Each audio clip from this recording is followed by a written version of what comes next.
Stop telling trans people that we're inspirational. I mean, it's fine, it's a lovely compliment, but you do realize we should live in a world where we do not have to be inspirational for you, where we do not have to have the crappiest life that we almost do not survive, and then transcend that, and then be an inspiration to you. We have to go back to the beginning and make life better for trans people, period. Ooh. When people don't agree with you, they're transphobic. But when they tell you you're inspirational, you don't like that either. When people don't talk about you at all, they don't support you. What do you want? You didn't even stop to question whether or not Jeffrey was a good person. You were so willing, without any groundwork, to label Jeffrey a predator, which would put Jeffrey's life in danger. I did go through Jeffrey's website, and I watched a video that Jeffrey made about 7 years ago. You are 100% correct. 7 years ago, Jeffrey was addressing adults, other adults that have gone through the same types of things, offering help, support, guidance. It was a good video. Things have changed because now all we hear is, hey kids, and we know that there are kids all over this app.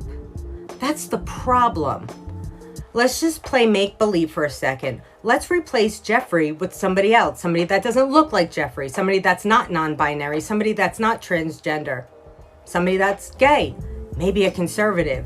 Would you still be defending them? I doubt it.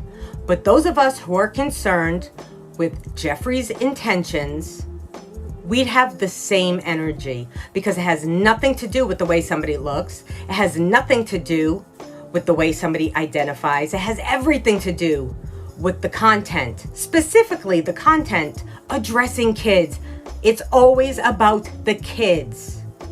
Nothing to do with anything else. It's just something to think about.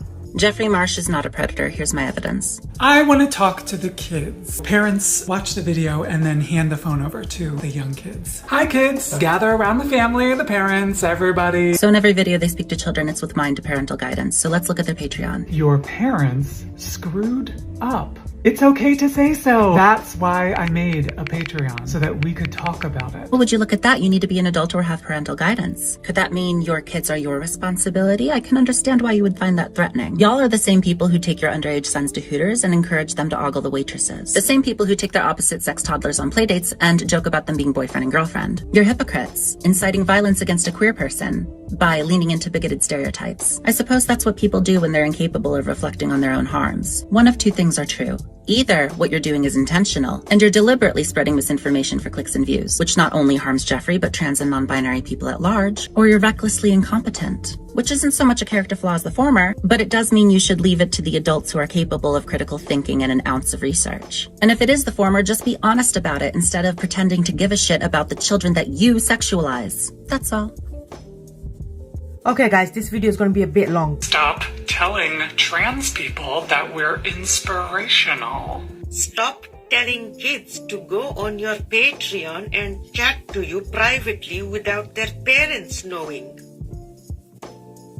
And then a lot of people made stitches of me saying I'm transphobic, I've done a lot of bad stuff, they've even attacked my scarf, my religion, a lot of bad stuff, which I don't want to go into. And these people have also said they are not talking to the kids. Okay, so I did a little bit of digging. Hi kids! Hey kids! I want to talk to the kids. Hi kids! Hey kids! So yeah, there's a lot of videos of them addressing kids. Now, the main video I want to talk about. Your parents screwed up. It's okay to say so. That's why I made a Patreon. So you want to talk to kids whose parents have screwed up? Why? Why you want to talk to these particular kids? Why? That's why I made a Patreon, so that we could talk about it, so that we could connect in a way that has more privacy, so that we could talk to each other in a way that's more open and stuff that we wouldn't share like in the comments of a video like this. I think you're worthy. And so you want to talk to kids on a social media platform privately about topics that cannot be talked about in the video of TikTok's comments sections. Because why? Why you want to do that? Why you can't chat about these topics in these comments? Is it because you might get flagged or something? What could be the reason? Could this be one of the reasons? Going no contact with the kids' parents? Because you say in one of your videos how kids can go no contact with their parents. So you teach kids how to go no contact with their parents? Is that what you're teaching them on Patreon? Or is it this? You're teaching this more on, because this video might get flagged. That's why I don't want to say the word. And this is Jeffrey Marsh's Patreon. You talk about this topic with kids. Now here are just some of the signs of grooming. Literally one of the first ones. Gaining access and isolating the victim. Asking them privately to go on Patreon and talking to them privately so you can connect. And then showing these kids that you trust them, you love them, you'll keep their secrets, and to keep them isolated from their parents. And then the icing on the cake is this video. Hi, beautiful. If you do not have a family that loves you, I'm going to be your family.